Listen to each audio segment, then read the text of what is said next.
로마서 2장 1절과 2절 말씀, 우리 같이 말씀 한 목소리로 같이 봉독하시겠습니다.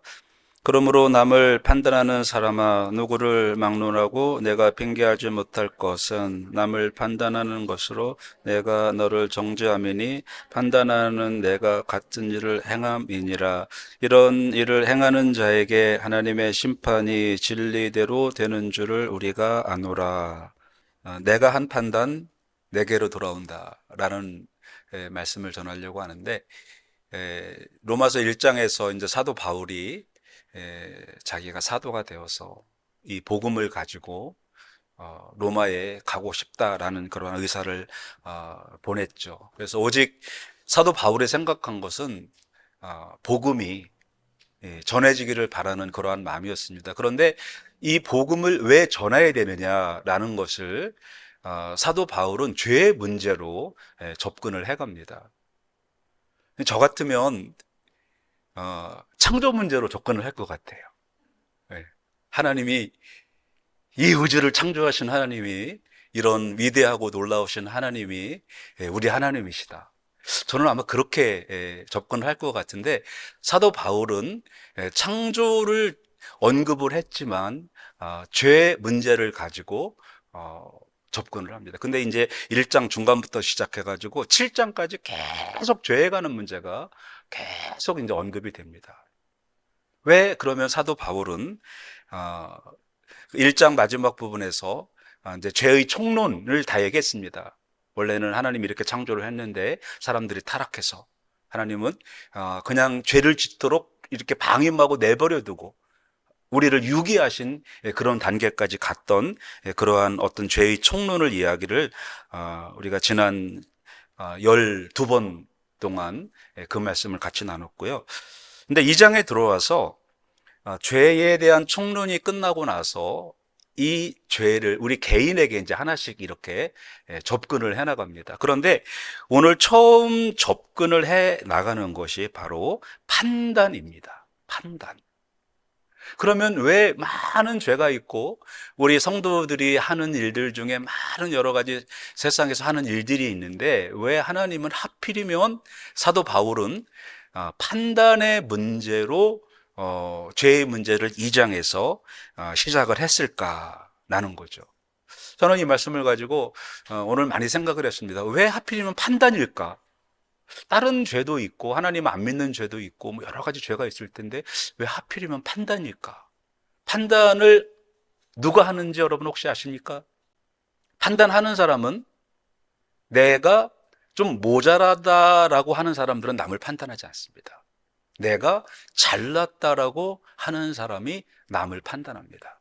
성경을 조금 알아야, 또 신학교를 조금 다녔어야, 또 목회를 조금 해봤어야 판단할 줄 알죠.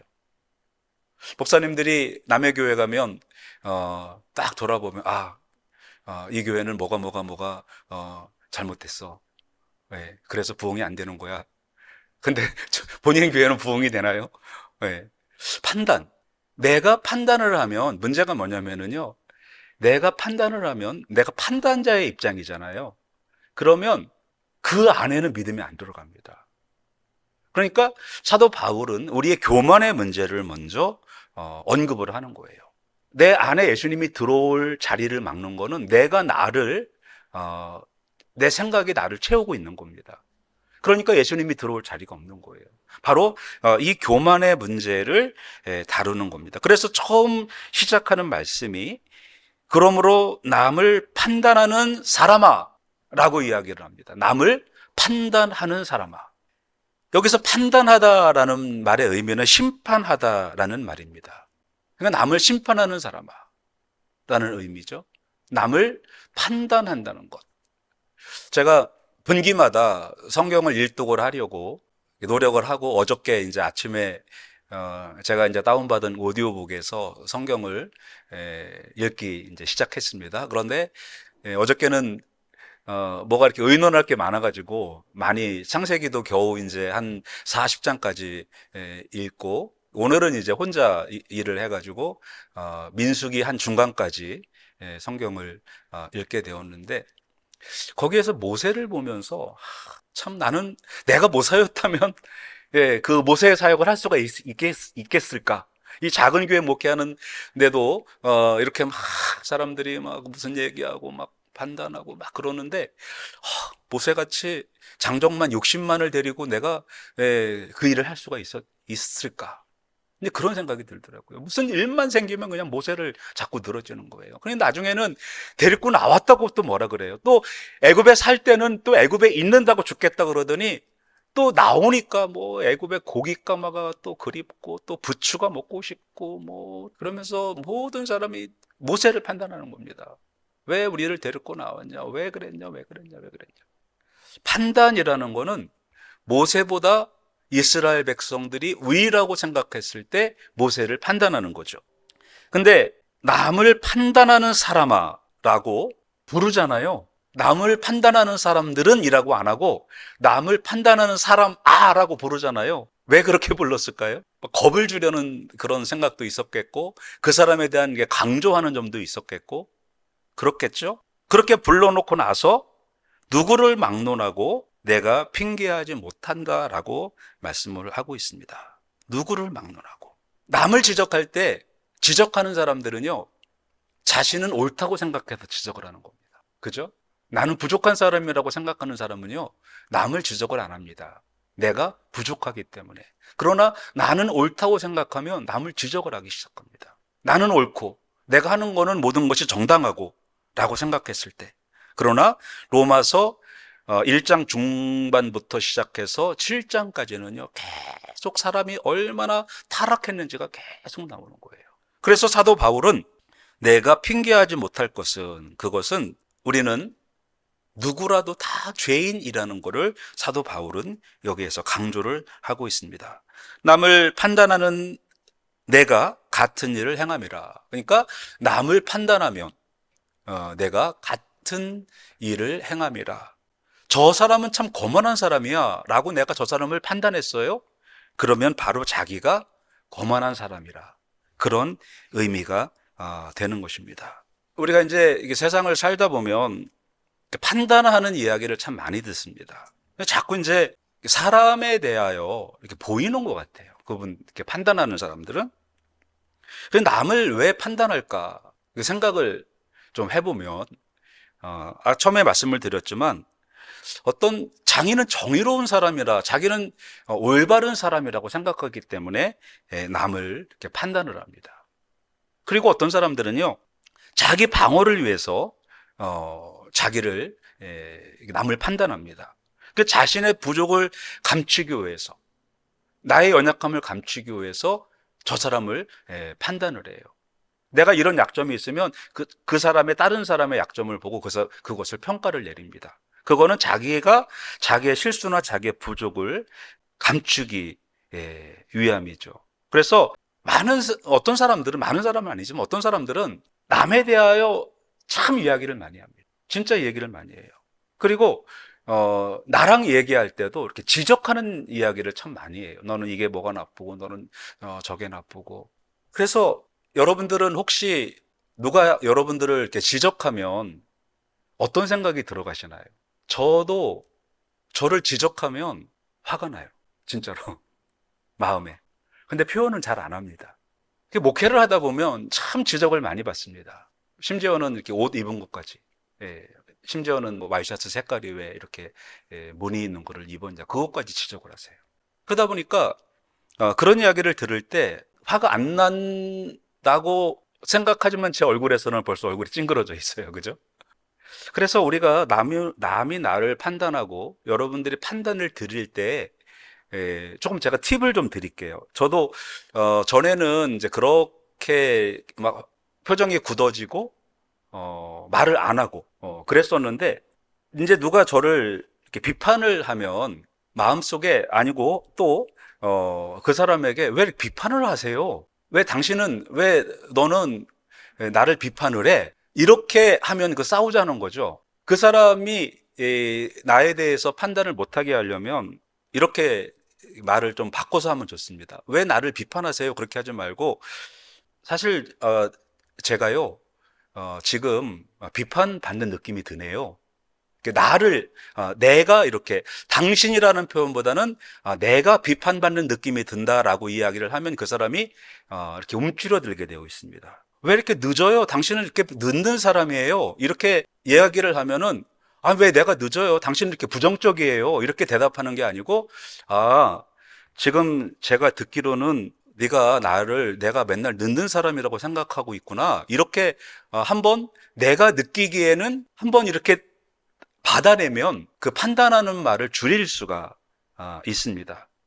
그래서 말을 할 때도 사실 이 판단을 받을 때 자기가 컨트롤을 못하고 그 판단에 휩쓸려 버리면 나 역시도 그 판단 가운데 들어가 버려요. 그러다 보니까 나도 어려워지고 판단하는 사람도 어려워지고 그렇습니다. 그래서 남을 판단하는 일도 하지 말아야 되지만 또 판단을 받을 때 그것에 대하여 크게 괴념치 말아야 됩니다. 그래야 우리의 믿음이 성장을 할 수가 있어요. 판단하는 사람은 그 사람은 은혜를 절대로 받지 못합니다. 그건 100입니다. 100으로 판단하는 사람들은 은혜가 그 안에 없어요. 그런데 판단을 받는 사람도 마찬가지로 그 판단에 휩쓸리면 그 사람에게도 은혜가 없습니다. 이유는 내 안에 분함이 있기 때문에 그 분함 가운데는 은혜가 생기지 않게 됩니다. 자, 오늘 1절 말씀에서는 바로 그겁니다. 남을 판단하는 사람아 누구를 막론하고 핑계하지 못할 것은 남을 판단하는 것으로 내가 너를 정죄함이니 판단하는 내가 같은 일을 행함이니라. 그러니까 남을 판단하는 사람, 손가락 하나가 남에게 가 있지만 나머지 3개는 나에게 있다라는 것입니다. 그래서 우리는 판단하는 일을 하지 말자라고 합니다. 자, 그리고 2절에 와서 사도 바울은 이 판단하는 일에 대한 좀 엄한 말씀을 전하고 있습니다. 이런 일을 행하는 자에게 하나님의 심판이 있는데 진리대로 되는 줄 우리가 아노라. 하나님의 심판이 있는데 진리대로 된다라는 거예요. 사실 이거 굉장히 무서운 말씀입니다.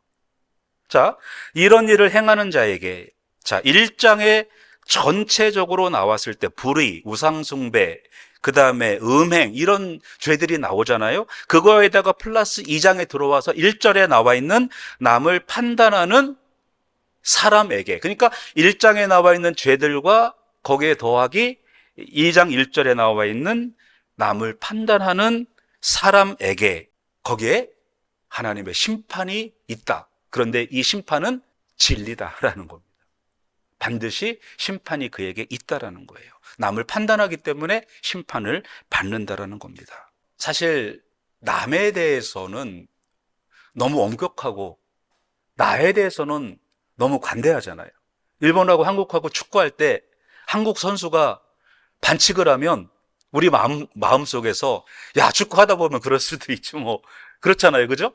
근데 일본 선수가 반칙을 했다. 거봐. 그럴 줄 알았어. 저 일본 사람들 지들이 그렇지. 국민성이 우리 한국 사람들 무시하고 그렇지.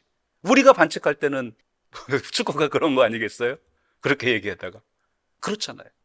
그래서 남에게 엄격하려고 잣대를 들어대는 만큼 나에게도 잣대를 들어대야 된다는 것입니다.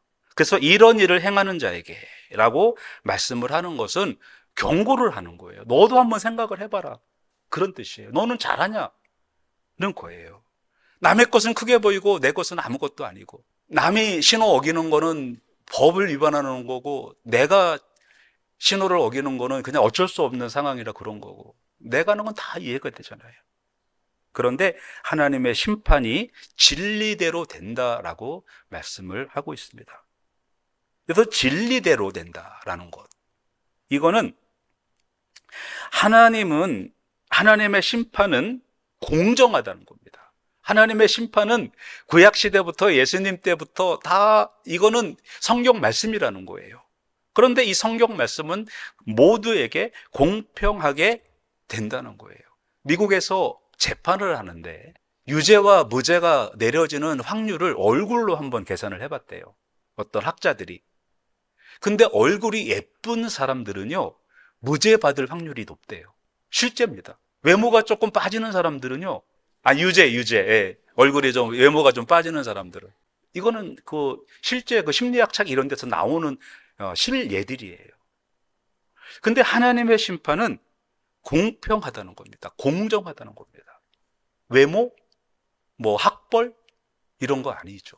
하나님의 심판은 진리대로 된다. 그런 겁니다. 그런데, 아니, 남을 판단했다고 이렇게까지 엄하게 하나님이 말씀하시나? 그러니까 판단은 심판이라고 말씀드렸잖아요. 이 남을 판단하는, 남을 심판하는 것은 역시 하나님의 심판을 받는다라고 그렇게 말씀을 하고요. 하나님의 심판은 공정하며 은밀한 것까지 다 드러난다는 겁니다. 바리새인들하고 논쟁을 할 때 죄에 대한 이야기를 하죠. 그래서 나는 죄를 지은 게 없다. 11조를 냈고 이런 좋은 일은 다 했다. 남을 구제를 하고 헌금을 드리고 다 했다. 그 예수님이 그 사람들한테 내가 마음으로 그 음심을 품은 순간 너는 벌써 간음한 것이라고 예수님은 선언했거든요. 그런데 사실은 우리가 생각으로 나쁜 생각을 하는 거는 죄가 없다고 생각해요. 이것이 밖으로 나와야만 죄라고 생각하잖아요. 그런데 하나님은 그 모든 은밀한 것까지 다 심판을 하신다는 거예요. 그 다음에 하나님의 심판은 정확하게 죄에 따른 보응을 하신다라는 것입니다. 성경에 그게 많이 나와 있어요. 로마서 2장 6절, 로마서 2장 7절, 8절 등에 보면은 하나님은 그 행하신 대로 그것을 갚는다라고 말씀을 하고 있습니다. 그러면서 우리가 아노라, 심판이 진리대로 되는 줄 우리가 아노라라고 하는 것은, 우리가 안다라는 것은 심판이 그렇게 되는 것을 안다라는 그러한 의미입니다. 이 심판은 보편적 진리이고요. 이 심판은 있어야만 되는 겁니다. 없으면 안 되는 겁니다. 하나님은 너무 무서운 하나님이고 하나님 나쁜 하나님입니다. 왜 하나님은 심판을 하시는 그러한 하나님이냐라고 사람들이 항의를 합니다. 하나님은 사랑의 하나님이신데 왜 사람을 지옥을 보냐라는 거예요. 아니 근데 죄를 졌는데 어떻게 천국에 데려갈 수가 있겠습니까? 이거는 보편적 진리, 일반적인 겁니다. 사람은 양심적으로 알 수가 있습니다. 이것이 나쁜 일인지 좋은 일인지를 양심적으로 알 수가 있어요. 몰랐다고 할 수가 없어요. 하나님은 양심 속에다가 그것을 DNA에다가 넣어놨습니다. 심지어는요, 동물들도, 우리 집에 있는 개도요, 제가 실수한 뭐가 있잖아요. 뒷마당에다가 쓰레기 봉지를 내놨는데 얘가 이제 그 냄새가 나면은 그 유혹을 못 이기고 쓰레기 봉지를 찢어놔요. 조금 그 안에 이제 맛있는 냄새가 나니까. 그러면은 딱 집에 가서 쿠키, 그러면 안 나와요. 어디로 숨어가지고. 지가 잘못한 거를 지가 알잖아요. 그죠? 아니 동물들도 자기가 잘못한 거를 아는데 어떻게 사람이 모른다고 할 수가 있겠습니까? 이거 심판은요, 보편적인 진리입니다. 그리고 그 행한 대로 보응을 받는 것은 그것은 진리인 것입니다. 그래서 결국 모든 사람들은 하나님의 심판대 앞에 서게 되는 것입니다. 그래서 오늘 우리는 내가 남을 판단하는 사람인가 생각을 해봐야 합니다. 남이 나를 판단하는 것 생각하지 마시고 나도 남을 판단하는 사람인가를 생각을 해보셔야 됩니다. 그리고 오늘 두 번째 2절에 나와 있는 말씀처럼 내가 하나님의 심판을 진지하게 생각하고 있나라는 겁니다. 근데 이거는 현대 교회들은 잘 이야기를 안 합니다. 심판, 지옥, 천국 이런 이야기는 현대 교회에서 아주 안 하는 말씀이에요. 그 교인들이 싫어하니까. 그런데 사도 바울이 왜 로마서를 썼습니까? 로마서를 쓴 이유가 이런 거를 알려주기 위함이거든요. 그 로마서 전체가 이런 내용인데 이거를 빼고 이야기해서는 안 된다는 겁니다. 고린도후서 5장 11절에 우리는 주의 두려우심을 알므로 사람을 권면하거니와 라고 말씀이 나와요. 여기에서 우리는 주의 두려우심을 알므로 사람을 권면한다. 다시 말씀을 드리면 하나님은 무서운 하나님이시라 사람에게 전도한다, 그런 의미거든요. 근데 5장 10절에 보면 뭐라고 나와 있냐면 이는 우리가 다 반드시 그리스도의 심판대 앞에 나타나게 되어 각각 선악간에 그 몸으로 행한 것을 따라 받으려 함이라. 그러면서 11절에 우리는 주의 두려우심을 알므로, 그 심판대에 세우실 그러한 무서운 하나님이신 것을 알므로 사람들에게 권면한다. 그걸 알려준다는 거예요. 전도를 한다는 겁니다. 그 심판대에 서지 않도록. 그걸 우리가 전도라고 하고 우리가 그것을 선교라고 하는 겁니다. 안 믿으면 죽으니까, 심판대에 가서 지옥 가니까. 이게 복음이거든요, 사실은. 근데 현대에서는 이 복음은 빼놓고 덤만 이야기합니다. 본질은 빼놓고 덤만. 예수 믿으면 잘 되고 복 받고 뭐 출세하고 사업 성공하고 그런 얘기만 하는 거예요. 안 됩니다, 그거는. 그래서 오늘 이 말씀은 단지 이렇게 판단하는 이야기를 하기 위해서 사도 바울이 이러한 이야기를 성경의 중요한 부분에 기록을 했나라는 그러한 의심이 생길 수가 있거든요. 그런데 이거는 단지 사람의 판단 이야기보다도 하나님의 판단, 하나님의 심판이 있다라는 것을 우리는 분명히 알아야 된다는 것입니다. 제가 내용을 좀 몇 가지를 더 준비를 해갖고 왔는데 이거는 제가 나중에 시간이 있을 때 조금 더 이야기를 좀 나눠봤으면 좋겠고요. 한 가지만 이야기를 하면 이렇게 사람들하고 이렇게 대화할 때 있지 않습니까? 남을 판단하기 좋아하는 사람들은 그 대화에 대하여 반박을 하거나 아니면 자기 얘기를 하는 그런 게 굉장히 많아요. 그래서 남을 판단하지 않으려면 만약에 이제 예를 들어서 내가 이제 일을 하다가 잘렸어요. 친구한테 친구 만나서 야, 나 사실 일하다가 잘렸는데 좀 걱정된다. 뭐 요새 일도 많지도 않고 그러면은 이 친구가 기다렸다는 듯이 야, 나는 하면서 자기 옛날 이야기 다 꺼내는 겁니다.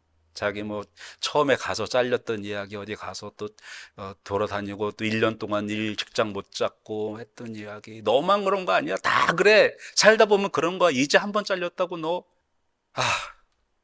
그건 이제 대화 안 되는 거죠.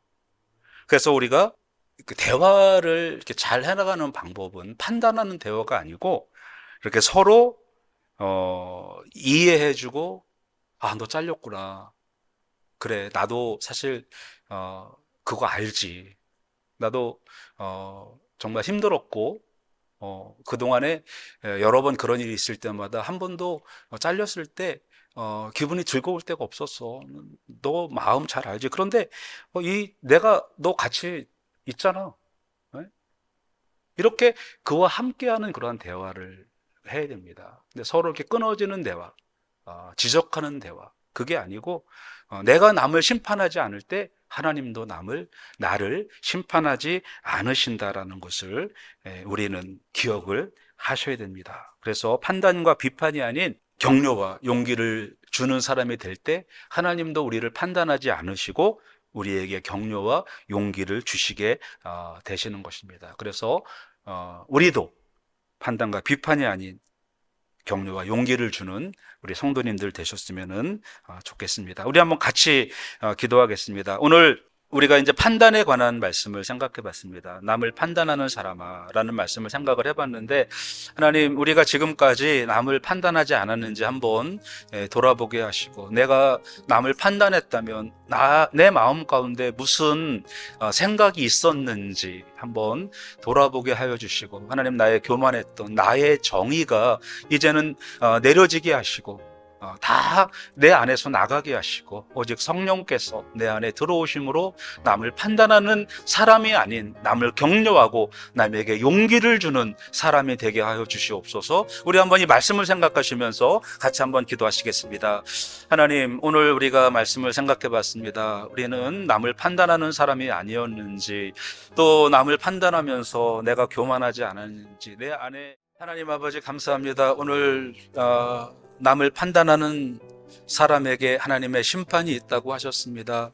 하나님, 남을 판단하여 하나님의 심판을 받는 것이 아니라 남에게 격려와 용기와 신앙의 권면을 통하여 그들을 주님 앞으로 인도하고 그래서 남을 격려하고 용기를 주는 그러한 믿음을 가지고 하나님의 격려와 용기가 우리 안에 있어 이 세상을 믿음으로 승리하며 살아가는 우리들 될 수 있도록 하나님께서 함께하여 주시옵소서. 하나님, 우리 가운데 여러 가지 일들이 있사오니 하나님 돌아보아 주시옵시고 우리 성도들 한 사람 한 사람 가정마다 주님께서 함께하여 주시고 힘든 일, 억울한 일, 또 우리가 살아가면서 겪어야 될 세상의 많은 일들, 하나님 이것을 다 주님의 십자가 앞에 내려놓게 하시고 사순절 기간 동안에 주님이 당하셨던 그러한 세상의 일들을 돌아보며 이제 우리가 다시 믿음을 정리하고 다시 한번 일어설 수 있는 우리 브릿지교회 성도들 되게 하여 주시옵소서. 주님을 느끼고 주님을 만나며 주님과 동행하는 삶이 우리의 생활 가운데 늘 함께하여 주시옵소서.